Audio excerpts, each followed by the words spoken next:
Firehand part 2 tayo mga lods. So, dito na tayo sa nag-adjust. Yan, lagi na tayo nag-adjust. Ngayon, ito timing natin, no, kung saan yung kamay, dun tayo mag-add ng diamond. Yan, adjust natin yung apoy. Kung medyo goods na, forward tayo. Okay, pag hindi na nakapula yung diamond, dun tayo mag-add. Okay? Tapos, adjust natin yung apoy kung saan yung kamay. So, abante tayo.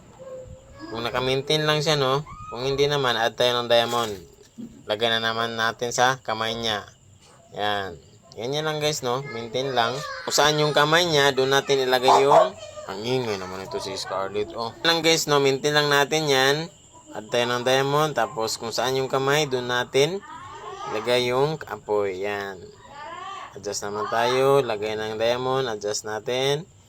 Abante tayo. Yan. Abante tayo guys. Add ng diamond.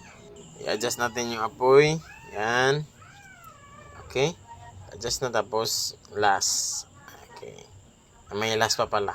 Yan. Okay.